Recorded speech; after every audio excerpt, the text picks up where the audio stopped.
لا حول ولا قوة إلا بالله العلي العظيم. أعوذ بالله من الشيطان اللعين الرجيم. بسم الله الرحمن الرحيم. الحمد لله رب العالمين. الصلاة والسلام على أشرف الأنبياء والمرسلين سيدنا ونبينا وطبيب نفوسنا وحبيب قلوبنا ومولانا بالقاسم محمد وآله الطيبين الطاهرين المعصومين المظلومين ولعنة الدائمة على أعدائهم أجمعين من إلى قيام يوم الدين. أما بعد فقال الله تبارك وتعالى في كتاب المبين وأصدق الصادقين وقوله الحق.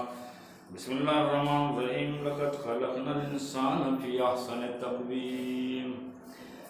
ناظرین، آپ کو معلوم ہے کہ مولانا سادات عزاداری چینل سے یہ شرح محرم کی تیسری مجلس ہے.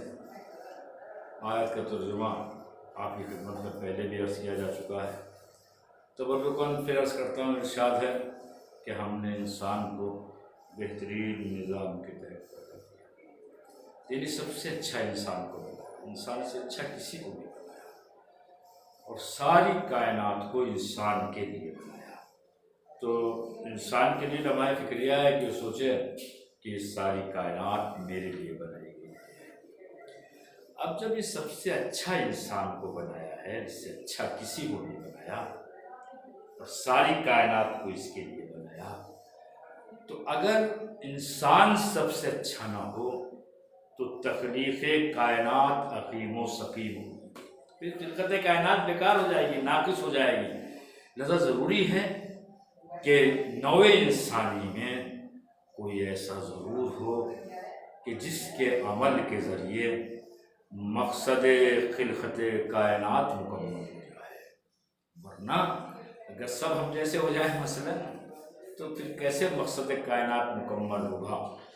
لذا اس پوری کائنات کو سجا کے سنوار کے انسان کے دست قدرت میں دے کے یہ سلسلہ ہدایت شروع ہوا، اور بات چلتے چلتے خاتم الانبیاء حضرت محمد مصطفیٰ تک پہنچی. دیکھیے، اور آپ کے سر پہ ختم نبوت کا تاج سجا دیا گیا، ختم نبوت کا اعلان کر دیا گیا. اس کا مطلب یہ ہے کہ اب نگاہ مشیت میں ضرورت نہ تھی کہ محمد مصطفیٰ کے بعد سلسلہ نبوت کو جاری رکھے. اس کا مطلب یہ ہوا کہ جو مقصد خلقت تھا وہ مرسل اعظم کی ذات کی بدولت منزل معراج تک پہنچ چکا تھا. مثلا ایک زمین بہت اچھی ہو، اپجاؤ ہو، پیداوار کی قوت ہو، اور اس میں کوئی کشاورز، کوئی باغبان، کوئی کسان بہت اچھا سا چمن لگائے اور اگائے، تو تعریف جہاں اس باغبان کی ہوگی وہاں زمین کی بھی ہوگی کہ زمین میں نمو کی قوت تھی، زمین میں صلاحیت تھی، زمین اپجاؤ تھی. اس لیے اس باغبان نے تھوڑی اپنی محنت سے اس میں بہت اچھا ایک باغ لگایا، چمن لگایا، اچھے اچھے گل اس میں آئے، پھول آئے، یہ ساری چیزیں ہیں. مگر تعریف باغبان کے ساتھ ساتھ زمین کی لازمی ہوگی کہ زمین میں صلاحیت تھی. آپ فہرست انبیاء کو اٹھا کے دیکھیں تو آپ کو ملے گا کہ جہاں بھی جو بھی نبی میں مبعوث کیا گیا وہاں کچھ نہ کچھ معاشرے کے اندر صلاحیت پائی جاتی تھی. یعنی کچھ نہ کچھ، آپ دیکھیے موقع نہیں ہے اس کا تفصیلات بیان کرنے کا. یوں بھی آن لائن مجلس اور یہ بھی ظہیر تنائی میں پڑھنا تو بڑا عجیب سا لگتا ہے کہ کیا پڑھنا ہے. سنیے بہر بغیر ثواب بات ہو رہی ہے. لیکن سرکار رسالت ماپ کے حوالے خالق کائنات نے جس طے اس کو کیا وہ پتھریلا علاقہ تھا، وہ سنگلاخ وادیاں تھی. وہاں آپ دیکھو اتنا گر چکا تھا انسان کہ اپنے جگر کے ٹکڑے کو زندہ دفن کر کے محفل میں بیٹھ کے فخر کے ساتھ کہتا تھا کہ میں نے اپنی 7 بیٹیوں کو زندہ دفن کر دیا اور ان کی آہوں اور کراہوں سے میرا دل نہ پسیجا. آپ اس کا مطلب محبت بالکل دم توڑ چکی تھی. محبت نام کی کوئی شے نہیں تھی، مروت نام کی کوئی شے نہیں تھی. اس لیے کہ جہاں محبت اتنا بے جان ہو جائے، بے دم ہو جائے کہ اپنے جگر کے ٹکڑے کو دفن کر کے یہ آہیں اور کراہیں ان سے دل نہ پسیجے۔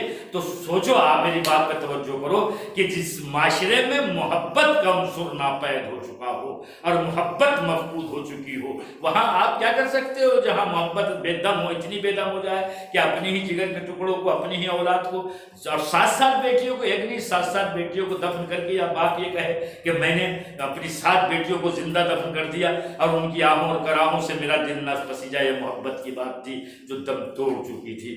دین کا عالم یہ تھا کہ جسے سجدہ کرتے تھے اسی کو کھا لیتے تھے، جس کو سجدہ کرتے تھے اسی کو کھا لیتے تھے، یعنی دین اتنا کمزور ہو چکا تھا۔ اب دوسری طرف دیکھیں آپ، ان کے دل کی حالت کیا تھی کہ یہ قافلوں کو مال کی خاطر لوٹ لیا کرتے تھے، خالی مال کی خاطر جاتے ہوئے مسافروں کو لوٹ لیتے تھے، یعنی کسی قسم کی کوئی تہذیب، کوئی اخلاق، مربت، محبت، اخلاق نام کی کوئی چیز نہ تھی۔ ایسے معاشرے میں محمد مصطفیٰ کو مبعوث کیا گیا۔ آپ انصاف سے بتاؤ، ایک تاریخ کے طالب علم کی حیثیت سے بتاؤ، تجزیہ کر کے بتاؤ کہ ایسے بے جان معاشرے میں اگر کوئی اپنی محنت و مشقت سے، ایسی بنجر زمین میں اگر کوئی اپنی قد و کاوش سے، اپنی زحمتوں سے، اپنی مشقتوں سے ایسا چمن اگائے کہ اس پہ ایسے ایسے پھول آئیں کہ کائنات کی مشام روز معلوم تک ان کے عمل سے معطر رہے، یعنی زمانے کے لیے آئیڈیل بن جائیں، اخلاق کے اعتبار سے، علم کے اعتبار سے، ثقافت کے اعتبار سے، شجاعت کے اعتبار سے، تو پھر اگر اس کے سر پہ ختم نبوت کا ساتھ تاج نہ سجے تو کس کے سر پہ سجے گا؟ اگر اسے اللہ رحمت للعالمین نہ کہے تو پھر کسے کہے گا؟ دیکھیں آپ آغوش مصطفیٰ کے پروردہ کیسے کیسے دین کے وارث، کیسے کیسے انسانیت کے وارث، کہ کسی کا نام علی مرتضیٰ ہے، کسی کا نام فاطمہ الزہرا ہے، کسی کا نام حسن مصطفیٰ ہے، کسی کا نام حسین شہید کربلا ہے۔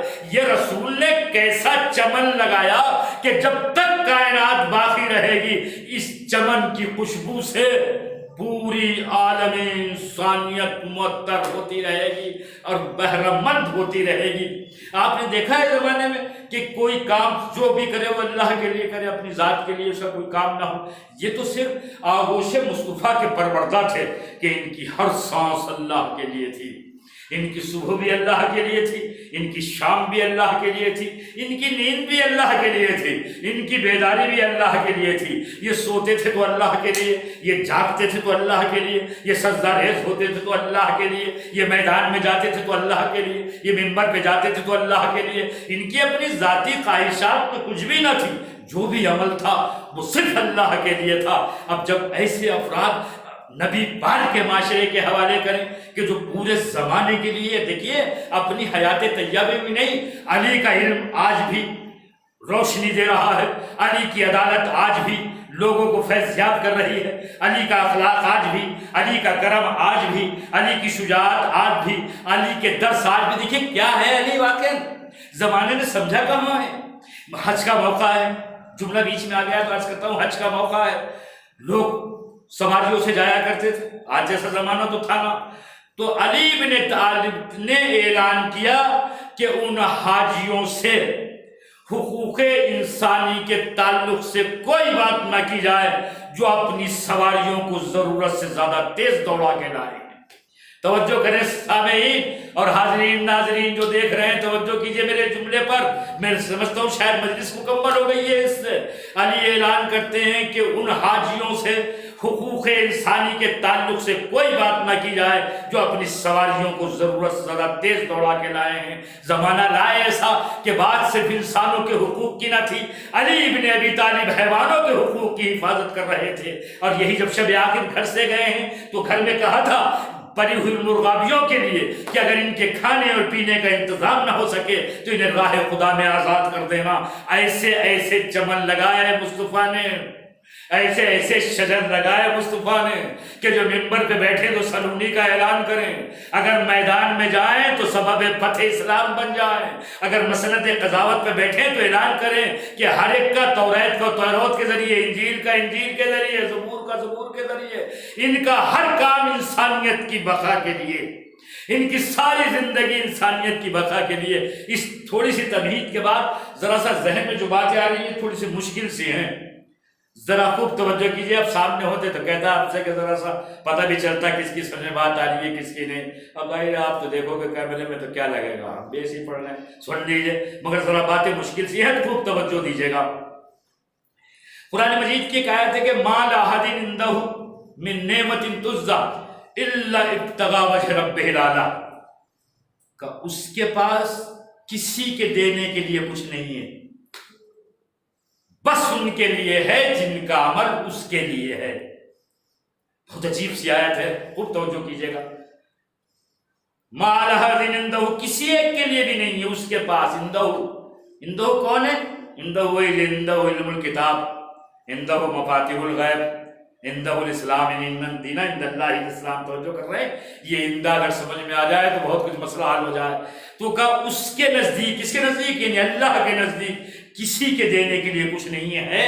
کہاں ہے؟ کہ جنت الاعلیٰ میں ہے، جنت الفردوس میں ہے، جنت الماوا میں ہے۔ توجہ ہے نا، نمازیں پڑھی ہیں جنت کے لیے تو جاؤ جنت سے بدلہ لے لو، روزے رکھے ہیں جنت کے لیے تو جنت الاعلیٰ میں چلے جاؤ، جنت الفردوس میں چلے جاؤ، وہاں تمہارے اعمال کی جزا موجود ہے، اس لیے کہ تم نے جو کچھ انجام دیا ہے وہ جنت کی خواہش میں انجام دیا ہے، حوروں کی خواہش میں، غلمان کی خواہش میں، نہ شہد کی خواہش میں، دودھ کی خواہش میں، حور و قصور کی خواہش، جو کچھ بھی ہم چاہتے ہیں ہم بھی اسی میں ہیں۔ نماز پڑھتے ہیں اس لیے کہ ہمیں جزا ملے، روزہ رکھتے ہیں اس لیے کہ جزا ملے، اپنا مال غریبوں تک بانٹتے ہیں اس لیے کہ جزا ملے، کسی کی مدد کرتے ہیں اس لیے کہ جزا ملے، والدین کا احترام کرتے ہیں اس لیے کہ جزا ملے، پڑوسی کا حق ادا کرتے ہیں اس لیے کہ جزا ملے، امن عالم کی دعا کرتے ہیں اس لیے کہ جزا ملے، سارے زمانے میں امن رہے اس لیے کہ ہم اس لیے دعا کرتے ہیں جزا ملے، ہر انسان کو اللہ محفوظ رکھے، خواہش یہ ہے کہ ہمیں اس کی جزا ملے۔ توجہ کر رہے ہیں میری بات کے اوپر؟ کسی کی بھی مدد ہو، نصرت ہو، عبادت ہو، سب اس لیے ہے کہ جزا ملے۔ تو جزا کہاں ہے؟ جنت میں ہے، ظاہر اس کی پاداش جنت میں ہے،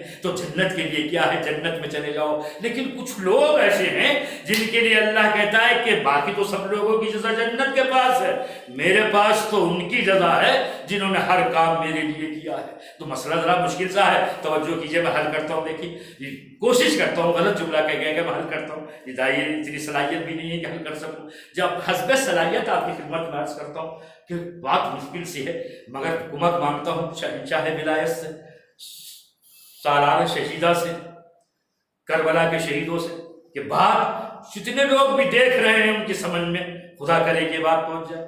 تو کہا یہ دیکھیے اس کے لیے ہو، تو جو بھی زمانے میں ہے سب اس لیے ہیں کہ انہیں اس کا بدلہ اللہ دے، ٹھیک ہے نا؟ تو بدلے کے لیے جنت بنائی گئی ہے، جنت کی بھی کوالٹی ہیں، زیادہ اچھا من کیا ہے فلاں درجے میں، فلاں درجے میں، فلاں درجے میں، سب اسی کے لیے ہے۔ تو وہاں مل جائے گا، آپ ایک کوثر ملے گا اور سلسبیل پہ چلے جائیں گے، اور شہد کی نہریں ہوں گی اور دودھ کی نہریں ہوں گی اور حور و قصور کا سلسلہ ہوگا، سب کی جزا۔ کچھ وہ ہیں کہ اللہ کہتا ہے ان کے عمل کی جزا جنت ہو ہی نہیں سکتی، جنت کی نعمتیں ان کے عمل کی جزا نہیں ہو سکتی، ان کی جزا تو میرے پاس ہے، میرے پاس ہے۔ تو یہ کس کے عمل کی جزا ہے؟ تو میں آپ کو سناتا ہوں واقعہ، مشہور ترین واقعہ ہے، بار بار آپ نے سنا ہوگا، قرآن مجید نے بھی بڑے لطیف انداز میں اس قصے کو نظم کیا ہے۔ قصے کا معنی وہ نہ لے لیجیے گا، ہماری آپ کی زبان میں ہے، ذرا اجتماع سے مان لیجیے گا۔ ہوا یہ کہ حسنین علیہ السلام مریض ہو گئے۔ جب مریض ہو گئے تو نبی نے فرمایا علی تم نظر مان لو ان کی سلامتی کی، شفا یاب ہونے کی۔ تو علی نے 3 روزوں کی نظر مان لی کہ اگر حسنین علیہ السلام کو شفا ہو گئی تو میں 3 روزے رکھوں گا۔ جب علی نے نظر مانی تو یہی نظر حضرت زہرا نے مان لی، تو یہی نظر حسن علیہ السلام نے مان لی، یہی نظر حسین علیہ السلام نے مان لی، اور یہی نظر فضہ نے مان لی جو گھر کی کنیز تھی۔ دیکھیں بات تو تمام ہو گئی یہاں، مگر پیغام کتنا بڑا ہے۔ چونکہ اس گھر کے اندر رہتی تھی تو تقاضا یہی تھا کہ جو گھر والے کریں وہی فضہ بھی کرے۔ اگر انہوں نے روزہ رکھنے کی نظر مانی تھی تو فضہ نے بھی نظر مانی۔ اور میری سمجھ میں نہیں آتا کہ خانوادہ اہل بیت و عصمت سے محبت کا دعویٰ کرنے کے بعد ہم وہ کیوں نہیں کرتے ہیں جو اہل بیت کہتے ہیں۔ دعویٰ تو علی سے محبت کا ہے، دعویٰ تو زہرا سے محبت کا ہے، دعویٰ تو حسن و حسین سے محبت کا ہے، لیکن عمل اس کی گواہی دیتا ہوا نظر نہیں آتا فضہ کے عمل کی طرح۔ تو علی نے نظر مانی ہے تو فضہ نے بھی مانی ہے، حضرت زہرا نے نظر مانی ہے تو فضہ نے بھی مانی ہے، حسنین علیہ السلام نے نظر مانی ہے تو فضہ بھی نے مانی ہے۔ اب روزے رکھے گئے، بہت توجہ۔ ایک بات جملہ بہت آہستہ سے کہتا ہوں، جہاں جہاں بھی لوگ اسے دیکھ رہے ہیں اس جملے کو ذرا ضرور اپنے دل میں جگہ دیں۔ نظر کیا مانی گئی ہے؟ علی نے کیا نظر مانی؟ 3 روزے رکھنے۔ حضرت زہرا نے کیا نظر مانی؟ 3 روزے رکھنے۔ حسنین علیہ السلام نے کیا نظر مانی؟ 3 روزے رکھنے کی۔ فضہ نے کیا نظر مانی؟ 3 روزے رکھنے کی۔ اس کا مطلب یہ ہوا کہ طریقہ نظر ہمیں اہل بیت کے گھر سے ملا ہے، اسے ہم مانیں یا نہ مانیں۔ نظر کا طریقہ ہمیں اہل بیت کے گھر سے، علی نے وہی نظر مانی ہوگی جو محبوب خدا ہوگی، علی زہرا نے وہی نظر مانی ہوگی جو محبوب خدا ہوگی۔ اس کا مطلب یہ ہے کہ نظر میں جب تک رجحان نہ ہو، ظاہر نظر کی پھر افادیت اتنی نہیں ہوگی جن رجحان کے بعد ہوگی، افادیت ہو نظر کی، ٹھیک ہے۔ نظر ماننے روزے رکھے، روزے تمام ہوئے تو افطار کے لیے کچھ چاہیے تھا، تو کہتے 5 روٹیاں خاتون جنا نے تیار کی، ایک ایک روٹی ہر ایک کے حصے کی۔ جیسے ہی روٹیاں سامنے آئیں اور چاہتے تھے کہ افطار کریں، کسی نے دروازے پہ صدا دی، اے اہل بیت مصطفیٰ مسکین ہوں۔ جیسی یہ صدائی مسکین ہوں، علی نے اپنے سامنے کی روٹی اٹھا کے دے دی، تو زہرا نے اپنے سامنے کی روٹی بھجوا دی، تو حسنین علیہ السلام نے اپنے سامنے کی روٹیاں دے دی، فضہ نے اپنے سامنے کی روٹی دے دی، اور یہ سائل 5 روٹیاں لے کے چلا گیا۔ دیکھیں کیا ہے سیرت علی، کیا ہے سیرت زہرا، کبھی سوچا ہے یہ سائل کیا آئے تھے دروازے پہ؟ ایک ہی تو مانگنے آیا تھا نا، 5 روٹیاں پکی تھی، ہر فرد کے حصے کی 1 روٹی تھی، تو کوئی 1 روٹی دے دیتا اس کا بھی بھلا ہو جاتا، 4 روٹیاں یہ بات کے کھا لیتے۔ توجہ کر رہے ہیں بات پہ، پہنچ رہی ہے دیکھنے والوں یہ بات کہ یہ سائل 1 آیا تھا، 5 نہیں آئے تھے، یہاں 5 روٹیاں تھی، ہر فرد کی 1 روٹی تھی، تو 1 کوئی روٹی دے دیتا، باقی 4 روٹیاں تقسیم کر کے کھائی جاتی۔ مگر چونکہ کام بے پناہ عظیم تھا تو روٹی کی حیثیت اس کی عظمت کے سامنے کچھ نہ تھی، تو علی نے اگر روٹی دی ہے تو زہرا نے بھی سامنے کی روٹی دی ہے، تو حسنین نے بھی دیکھی، ہم تو ڈر جاتے ہیں کچھ دیتے وقت، سوچتے ہیں پتہ نہیں اس کی ضرورت اتنی ہے یا نہیں ہے۔ یہی تو قصہ ہے در علی مرتضیٰ کا کہ یہاں ضرورت سے سوا لے کے جاتا ہے۔ دوسرا دن آ گئے، پھر 5 روٹیاں پکائی، پھر افطار کا وقت آیا، پھر جیسے بیٹھے دسترخوان پہ پھر صدا آئی یتیم ہوں، پھر وہ 5 نے اپنی روٹیاں اٹھا کے دے دی، پھر تیسرے دن روزہ رکھا، اس کو روزے پہ روزہ ہے، دیکھیے تیسرا دن آیا ہے، پھر سائل دروازے پہ آیا ہے، آ کے اس نے صدا دی اسیر ہوں، پھر سامنے کی روٹیاں اٹھا کے دے دی۔ توجہ سے ذرا، یتمون الطعام علی حبہ مسکینا و یتیما و اسیرا، کا وہ اپنے سامنے کی روٹیاں اٹھا کے دے دیتے ہیں، کسے؟ مسکین کو، یتیم کو، اسیر کو، خدا کرے جملہ پہنچ جائے۔ یہ جو مسکین و یتیم آیا تھا یہ تو مسلمان تھا، یہ دونوں آنے والے مسلمان تھے، لیکن تیسرے روز جو اسیر آیا ہے یہ مسلمان نہیں تھا، تفسیر پڑھ لیجیے، یہ مسلمان نہیں تھا، مشرکین میں سے تھا، لیکن اتنا ہی علی کے دروازے سے عیسیٰ بھی ملا جتنا مسلمان کو ملا۔ اس کا مطلب علی ضرورت مند میں مذہب نہیں دیکھتے، دین نہیں دیکھتے، انسانیت دیکھتے ہیں کہ دروازے پہ انسان سوال کرنے کے لیے آیا ہے۔ جب انسان ضرورت مند ہو تو مذہب نہیں دیکھا جاتا، دین نہیں دیکھا جاتا، انسانیت کو دیکھا جاتا ہے۔ یہی پیغام علی مرتضیٰ ہے، اس لیے تو نوع انسانی کا محافظ ہے یہ خانوادہ۔ اب میں پھر سے پڑھتا ہوں آیت رب آپ کے لیے، جو لوگ بھی دیکھ رہے ہیں، یتمون الطعام علی حبہ، وہ سامنے کی روٹیاں اٹھا کے دے دیتے ہیں علی حبہ، اس کی محبت میں۔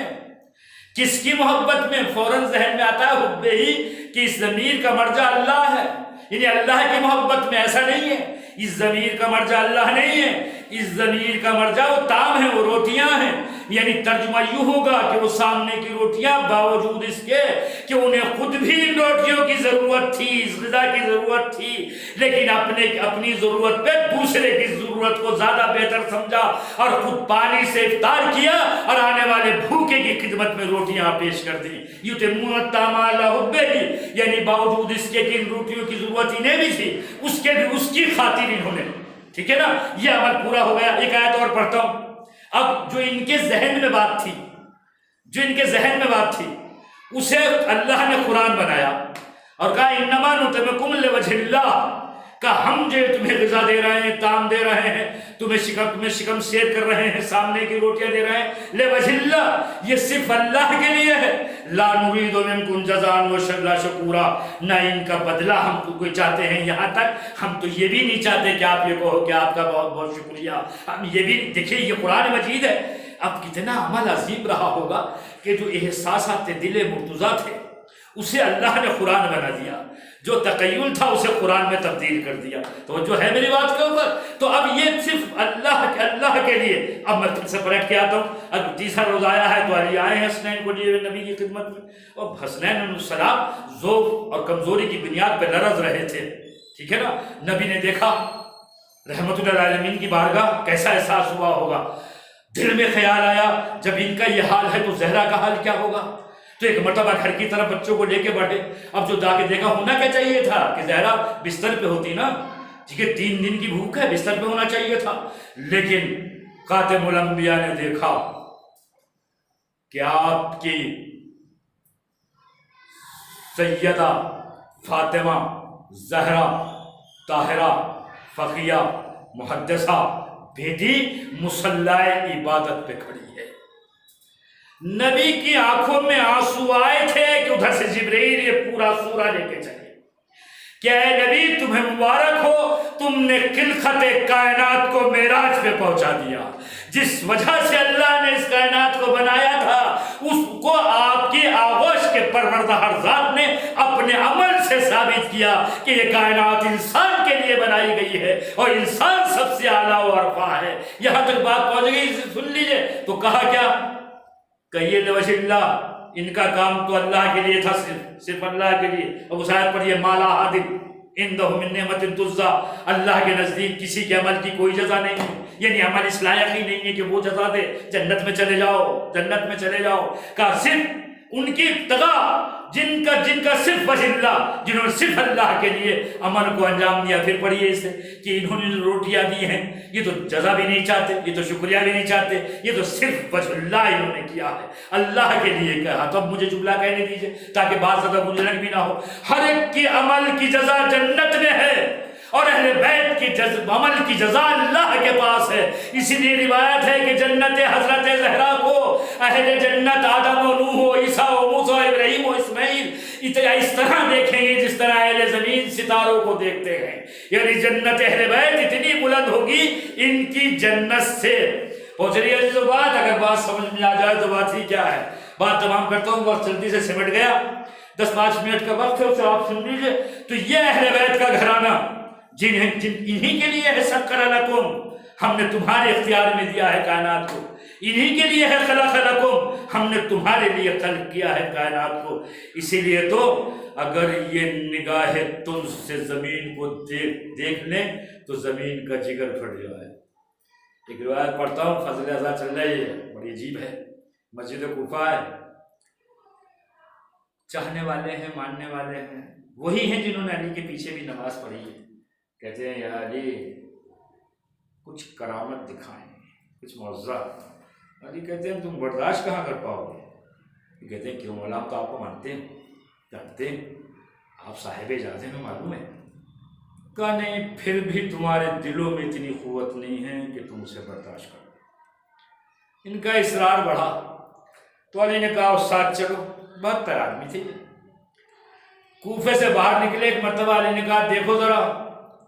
اب جو انہوں نے دیکھا تو انہیں نظر آیا کہ جنت زمین پہ اتر آئی۔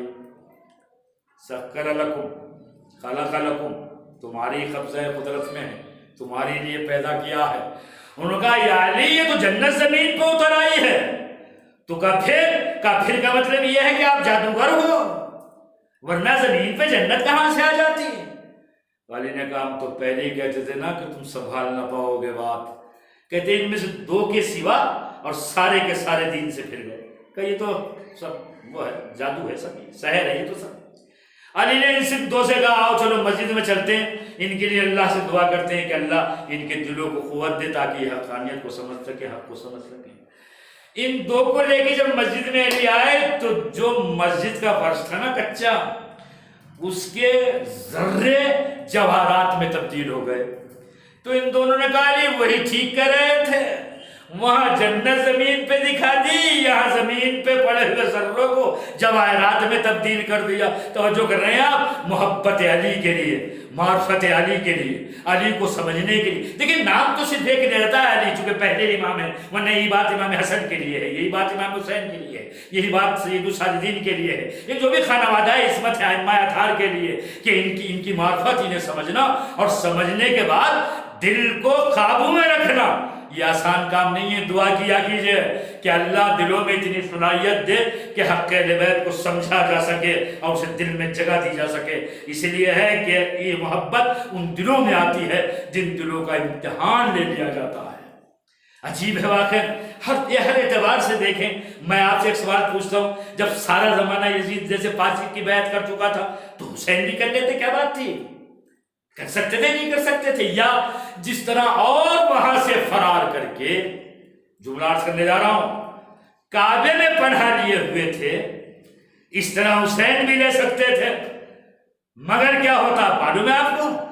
یہ سارا زمانہ کعبے کی پناہ میں تھا اور کعبہ حسین ابن علی کی پناہ میں تھا۔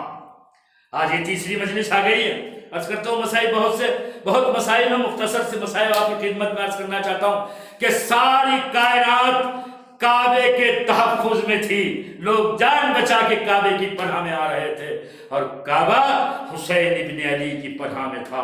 کعبہ تو ختم ہو جاتا اسی دن اگر حسین حج کو عمرے سے نہ بدلتے، اگر حسین حج کو عمرے سے نہ بدلتے۔ ایک بات آ رہی ہے عرض کر دوں، دیکھیے یہ کربلا یہ کوئی حادثہ نہیں ہے، اتفاقی طور پہ نہیں ہوا ہے، کربلا ایک منصوبہ ہے اور مکمل منصوبہ، تفسیری کسی اور دن ہوگی، اور منصوبہ بھی دونوں طرف سے ہے، ایک طرف سے نہیں، ادھر سے بھی منصوبہ ہے ادھر سے بھی منصوبہ ہے، یعنی یزید کا بھی ایک منصوبہ ہے، حسین کا بھی ایک منصوبہ ہے، دونوں اپنے اپنے منصوبے پر عمل کر رہے تھے۔ یزید کا منصوبہ یہ تھا کہ دین کو مٹا دے، اور حسین کا منصوبہ یہ تھا کہ دین کو بچا لے۔ ایک بات جو آج عرض کرنی ہے اسے سن لیجئے، یزید یہ چاہتا تھا کہ حسین قتل ہو جائیں مگر میرا نام نہ آنے پائے، حسین قتل ہو جائیں مگر میرا نام نہ آنے پائے۔ حسین جانتے تھے مجھے قتل ہونا ہے، لیکن چاہتے یہ تھے کہ قاتل نامزد ہو جائے۔ آپ پلٹ کے دیکھیے، نبی کی شہادت ہوئی، زہر کس نے دیا؟ کچھ پتہ ہی نہیں چلتا ہے کہ ہوا کیا تھا، یہ جس نے زہر دیا یہ کون تھا یہ کون تھی، ٹھیک ہے نا؟ یہ مولا کائنات کی شہادت واقع ہوئی تو سامنے سے ابن ملجم کا نام ہے کہ ابن ملجم نے ضرب لگائی، ابن ملجم کو بھیجا کس نے تھا؟ اس کی پشت پہ کون تھا؟ کچھ ہے نہیں، معلوم ہی نہیں ہو سکا۔ بات حضرت زہر تک پہنچی تو اور زیادہ گنجلک ہو گئی، اور زیادہ گنجلک ہو گئی کہ شہادت کی سبب سے ہوئی، اور کون تھے کیوں تھے کیا؟ دیکھیں نا تاریخ پڑھیے، امام حسن کو زہر دیا گیا، صاحب نے زوجہ نے دے دیا تو زوجہ کی پشت پہ کس کا ہاتھ تھا، کس نے دلوا دیا؟ یہ ساری باتیں سامنے کلیئر ہو کے آ نہ سکی۔ حسین چاہتے یہ تھے کہ کچھ طرح اس طرح تصویر حیات کی جائے کہ صرف میرا ہی قاتل نہیں، نبی کا قاتل بھی پکڑا جائے، علی کا قاتل بھی پکڑا جائے، زہرا کا قاتل بھی پکڑا جائے، حسن کا قاتل بھی پکڑا جائے۔ اور ہوا بھی یہی کہ ایک شہادت حسین ابن علی سے سب کے چہروں سے نقاب ہٹ گئی کہ کون کون کس کس میں کہاں کس نے کتنا ظلم کیا ہے۔ اب ایک جملہ کہتا ہوں، دیکھیے اگر آپ میری بات سے متفق نہ ہو، یہ اب حج کو عمرے سے بدل دیا اور حسین چل پڑے ہیں۔ کسی نے پوچھا کیوں جا رہے ہو، کیوں جا رہے ہو حج کو عمرے سے، کیوں بدل رہے ہو؟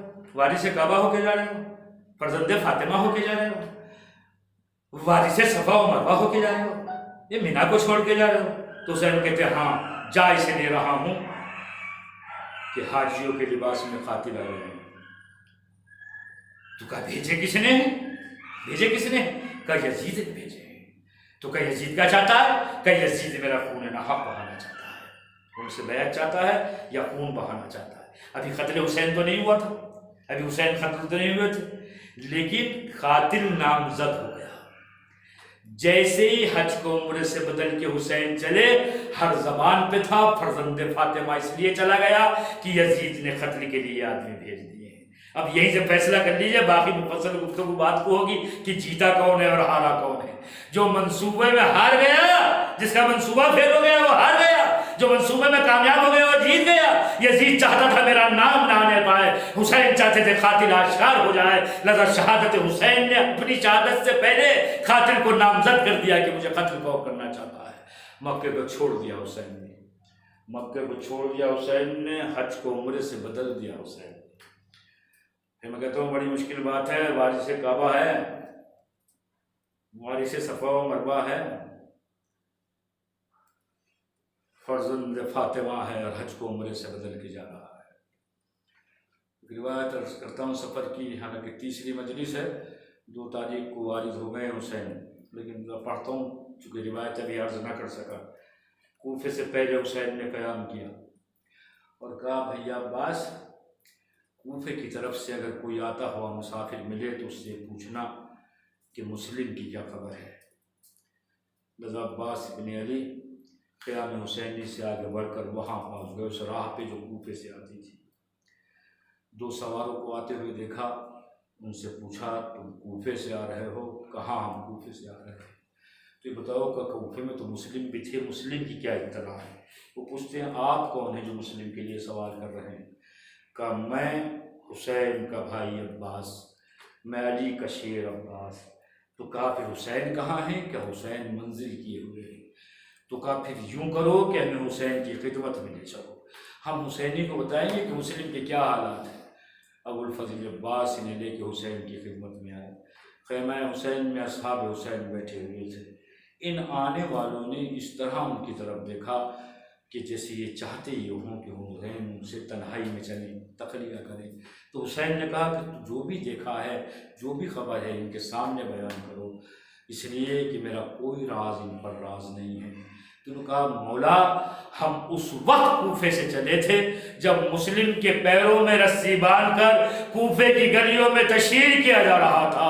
شہادت مسلم کی خبر حسین کو ملی، کوفے کے حالات آنے والوں نے بتائے، حسین کا دل تڑپ گیا اور ایک مرتبہ کہا مسلم کی بیٹی کو بلاؤ۔ جب مسلم کی بیٹی کو لایا گیا تو ایک مرتبہ اپنی زانو پہ بٹھایا، دست شفقت پھیرنا شروع کیا۔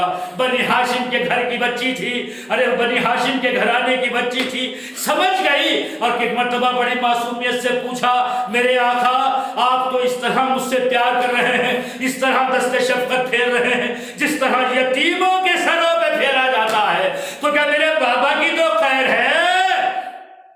حسین نے جملہ سنا، سینے سے لگا کے کہا بیٹی آج سے مجھے اپنا باپ سمجھنا۔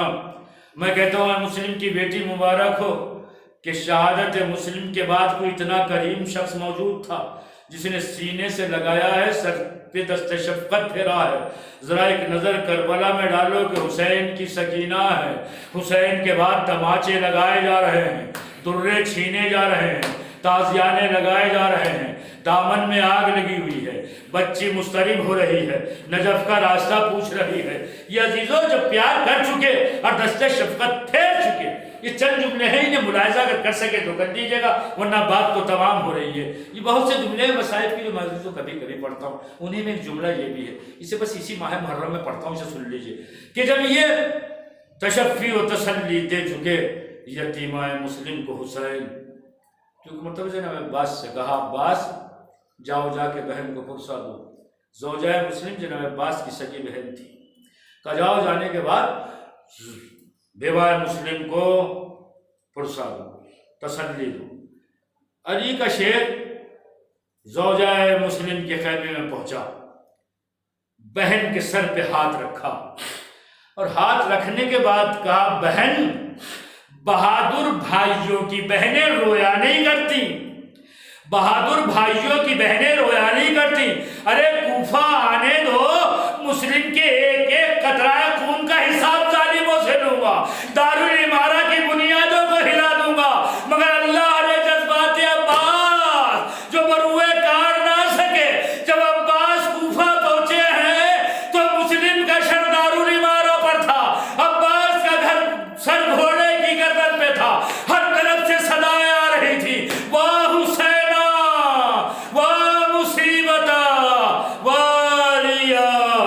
سيعلم الذين ظلموا أي منقلب ينقلبون لعن الله أمة قتلتك ولعن الله أمة ظلمتك ولعن الله أمة سمعت بذلك فرزق ولعن كنا معكم فنفوز معك